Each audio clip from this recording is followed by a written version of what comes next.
यानंतर एक breaking news पाहूया। छत्रपती संभाजीनगरमध्ये 25 ठिकाणी ईव्हीएम बिघाड झाला आहे। काही ठिकाणी तात्काळ ईव्हीएम बदलण्यात आल्यात, तर बिघाड झालेल्या ठिकाणी पुन्हा एकदा मतदान देखील सुरू झालंय। काही वेळातच ईव्हीएम मशीन्स बदलण्यात आले, त्यामुळे या ठिकाणी आता पुन्हा एकदा मतदान सुरू झालं आहे। छत्रपती संभाजीनगरमध्ये 25 ठिकाणी ईव्हीएम मशीनमध्ये बिघाड झाला होता। काही ठिकाणी लगेचच ईव्हीएम मशीन बदलण्यात आले, त्यामुळे आता त्या ठिकाणी आता पुन्हा एकदा मतदानाला सुरुवात झाली आहे। या संदर्भात मोहसिन शेख आपलेच प्रतिनिधी आपल्यासोबत लाईव्ह जोडले जात आहेत। मोहसिन, का अपडेट कळतायत?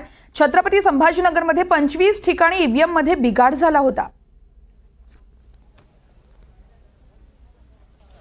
नक्कीच वर्षा, सकाळी 7 वाजेपासून औरंगाबादमध्ये जे आहे तर मतदानाला सुरुवात झाली। मात्र याच वेळी सुरुवातीपासूनच आतापर्यंत म्हणजे 9 वाजेपर्यंत जवळपास 25 ईव्हीएम मशीन बंद पडल्याची माहिती जी आहे तर जिल्हा प्रशासनाच्या सूत्रांनी दिली आहे।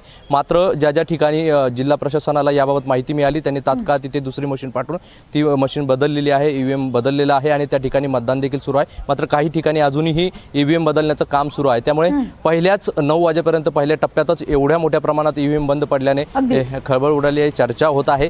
मात्र याबाबत प्रशासनाने सांगितलं आहे की अशी कुठेही घटना घडल्यास तात्काळ आम्ही जे राखीव ईव्हीएम मशीन ठेवलेले आहेत ते बदलण्याचं काम सुरू आहे आणि अनेक ठिकाणी अशा मशीन बदलण्यात देखील आलेल्या आहे। वर्षा, निश्चितच मोहसिन, नेमक्या किती ठिकाणी आता ईव्हीएम मशीन बदलण्यात आल्यात आणि आता मतदान त्या ठिकाणी सुरू झालंय?